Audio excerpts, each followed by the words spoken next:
सहारनपुर के जंगल में टूनी चिड़िया अपनी बेटी टुनटुनी के साथ रहती थी। बारिश का मौसम शुरू हो गया था। एक दिन टूनी अपने घोंसले की मरम्मत कर रही थी, तभी बारिश शुरू हो जाती है। अरे ये क्या, अभी तो पूरी तरह से घोंसले की मरम्मत भी नहीं हुई है और बारिश होने लगी। टुनटुनी तू जल्दी से घोंसले के अंदर चली जा, नहीं तो तू भीग जाएगी और तेरी तबीयत खराब हो जाएगी। टुनटुनी घोंसले के भीतर चली जाती है और एक कोने में जाकर बैठ जाती है। कुछ घंटे बीत जाते हैं लेकिन बारिश नहीं रुकती। माँ तुम भी अंदर आ जाओ, नहीं तो भीग जाओगी। इतनी बारिश में डॉक्टर भी नहीं मिलेगा। इस तरह 2 दिन बीत जाते हैं लेकिन बारिश रुकने का नाम ही नहीं ले रही थी। बेटा तो चुपचाप एक जगह बैठी रहना, मैं बाहर जाकर राशन का इंतजाम करती हूँ। पता नहीं अभी कितने दिनों तक और बारिश होगी, तुझे भी भूख लग रही होगी। लेकिन माँ बाहर बहुत तेज बारिश हो रही है, तुम कैसे जाओगी? तो मेरी चिंता मत कर टुनटुनी, भोजन का तो इंतजाम करना ही पड़ेगा। मैं ज्यादा दूर नहीं जाऊंगी, बस पास वाले सुंदर काका की दुकान से राशन लेकर अभी आ रही हूँ। इतना कहकर टूनी चिड़िया राशन लेने चली जाती है। अरे बाप रे, यहाँ तो चारों तरफ पानी भर गया है। टूनी चिड़िया किसी तरह सुंदर काका की दुकान तक पहुँचती है। अपनी दुकान के बाहर सुंदर उदास बैठा था। सुंदर काका, अरे सुंदर काका, मुझे जल्दी से राशन दे दो, बारिश बहुत तेज है और टुनटुनी घर पर अकेली है। तुझे दिख नहीं रहा? मेरी खाली दुकान, मेरा सारा राशन पानी में बह गया। थोड़ा बहुत बचा है, वो मैंने अपने खाने के लिए रखा है। टूनी खाली हाथ वापस घर लौट जाती है। मम्मी भूख लगी है, पेट दर्द कर रहा है, मुझे कुछ भी खाने को दो। हाय रे मेरी बच्ची, मुझसे तो तेरा रोना देखा नहीं जा रहा है। हे भगवान, मेरी बेटी रो रही है और भूखी है। इस बारिश में मैं अपनी बेटी के लिए कहाँ से भोजन की व्यवस्था करूँ? तभी उसके घोंसले के बाहर हरी तोती आती है। अरे ओ टूनी, ये ले कुछ भुट्टे, मैं तेरे और तेरी बेटी के लिए लेकर आई हूँ। ये भुट्टे तो इतनी बारिश में कहाँ से लेकर आई है? हरी बहन, ये भुट्टे मैं अपने खेत से तोड़ कर ला रही हूँ। सोच इतनी बारिश में तू कहाँ से खाने का इंतजाम करेगी? तुम्हारा बहुत बहुत धन्यवाद हरी तोती, जो तुमने हमारे बारे में इतना सोचा। फिर दोनों माँ बेटी भरपेट भुट्टा खाती है और सो जाती है। अचानक आधी रात को टूनी चिड़िया का घोंसला टूट जाता है और दोनों माँ बेटी पानी में गिरकर बहने लगती है। बचाओ बचाओ, हमें कोई बचाओ, नहीं तो हम लोग डूब जाएंगे। किसी तरह उसके पड़ोसी उसे बचाते हैं और अपने घोंसले के अंदर ले जाते हैं। क्या बताऊँ चंपा बहन, मैं अपने घोंसले की मरम्मत सही समय पर नहीं कर पाई, इसलिए इस बारिश में मेरा घोंसला टूट गया। अगर आज आपने नहीं बचाया होता तो हम लोग तो मर ही गए होते।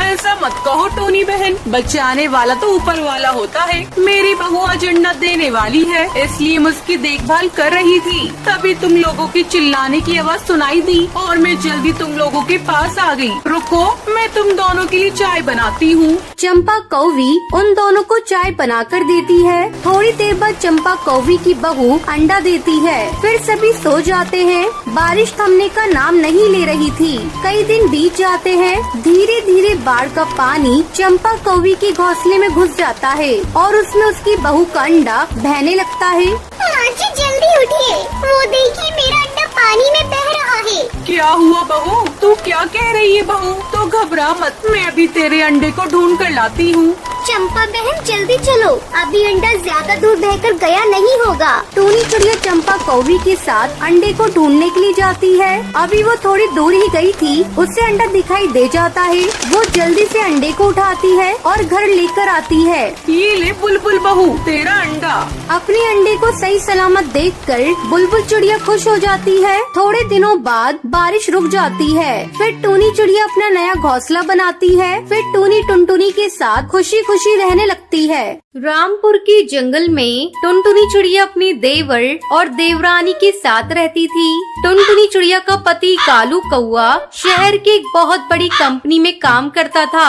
टुनटुनी की शादी को 5 साल गुजर गए थे, लेकिन अभी तक उससे कोई बच्चा नहीं था। इस बात को लेकर कालू कौआ टुनटुनी चिड़िया से नफरत करने लगा था। एक दिन कालू कौए का दोस्त टुन्नू चिड़ा उसका मजाक उड़ाते हुए कहता है, अरे भाई कालू, बाप बनने की खुशखबरी कब दे रहे हो? 5 साल से इंतजार कर रहा हूँ। ऐसा लगता है तुझ में तो बाप बनने की ताकत ही नहीं है। अपनी दोस्त की ऐसी बातें सुनकर कालू को बहुत शर्मिंदगी महसूस होती है। वो सीधा शराब की दुकान पर जाता है और शराब पीकर नशे में धुत अपने घर आता है। ये क्या है जी? आज आप शराब पीकर घर आए हैं? कब से आपने शराब पीना शुरू कर दिया? ये शराब हमारी खुशियों में आग लगा देगी। चल हट तू कुलच्छनी, अपने कमाई के पैसों की पी रहा हूँ, तुझे इससे क्या?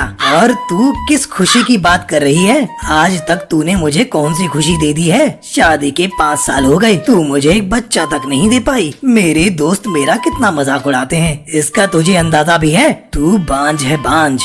इतना कहकर कालू कौआ वहीं बिस्तर पर सो जाता है। अपने पति की जली कटी बातें सुनकर टुनटुनी चिड़िया रोने लगती है।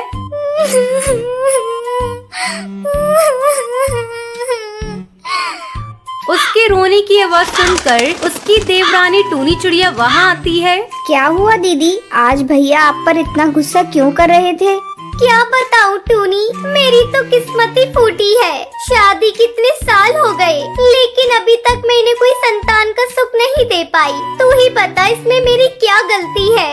बच्चा देना तो ऊपर वाले के हाथ में है। पता नहीं भगवान मुझसे क्यों रूठे हुए हैं। टुनटुनी भाभी आप चिंता मत करिए, देवी माँ ने चाहा तो आप जरूर माँ बनेंगी। तुझे पता है टूनी, आज से इन्होंने शराब पीना भी शुरू कर दिया है। इस तरह कुछ दिन गुजर गए। एक दिन टूनी चिड़िया टुनटुनी के पास आती है और उसे खुशखबरी देती है। भाभी मैं माँ बनने वाली हूँ। ये तो बहुत अच्छी बात है टूनी। अब इस आंगन में तेरे बच्चे की किलकारी गूंजेगी। तो रुक, मैं तेरा मुंह अभी मीठा कराती हूँ। टूनी चिड़िया बहुत खुश थी। रात को जब कालू कौआ घर आता है तो टुनटुनी चिड़िया उसे ये बात बताती है। सुनो जी, इस घर में बच्चे की किलकारी गूंजने वाली है। क्या कहा तूने? फिर से तो कहना। क्या मैं पापा बनने वाला हूँ? आज मैं बहुत खुश हूँ। अरे मेरी बात तो पूरी होने दीजिए। मैं नहीं, टूनी माँ बनने वाली है। इतना सुनते ही कालू आग बबूला हो जाता है। कर्म जली, मुझे पहले ही पता था तू कभी माँ नहीं बन सकती। रुक, मैं तेरी चमड़ी अभी उधेड़ता हूँ। इतना कहकर कालू टुनटुनी चिड़िया को पीटने लगता है। तभी टूनी चिड़िया अपने पति के साथ वहाँ आ जाती है और कालू के हाथ से डंडा छीन कर फेंक देती है। आप ये क्या कह रहे हैं भैया? आप भाभी को इस तरह क्यों पीट रहे हैं? आज नहीं तो कल बच्चा हो ही जाएगा, लेकिन इस तरह आप शोर मचाएंगे तो कैसे काम चलेगा? भाभी चलिए आप यहाँ से। टूनी चिड़िया उसे कमरे में ले जाती है। भाभी मेरी बात तो मानिए, आप देवी माँ की पूजा करना शुरू कर दीजिए। देवी माँ जरूर आपकी सूनी गोद भरेंगी। अगले दिन से टुनटुनी चिड़िया देवी माँ की पूजा करना शुरू कर देती है। इस तरह 1 महीना गुजर जाता है और देवी माँ की कृपा से टुनटुनी चिड़िया माँ बन जाती है। देवी माँ, आपका लाख लाख धन्यवाद। आपने मेरे टूटते हुए घर को बचा लिया। आपकी कृपा से आज मेरी सूनी गोद भर गई और अब से मेरा घर भी बच्चे की किलकारियों से भर जाएगा। बच्चे को पाकर कालू कौवा भी खुश हो जाता है। वो शराब पीना छोड़ देता है और अपनी गलती की माफी टुनटुनी चिड़िया से मांगता है। टुनटुनी मुझे माफ कर दे, मैंने तेरे साथ बहुत बुरा किया। टुनटुनी चिड़िया अपने पति को माफ कर देती है और फिर सभी खुशी खुशी रहने लगते हैं।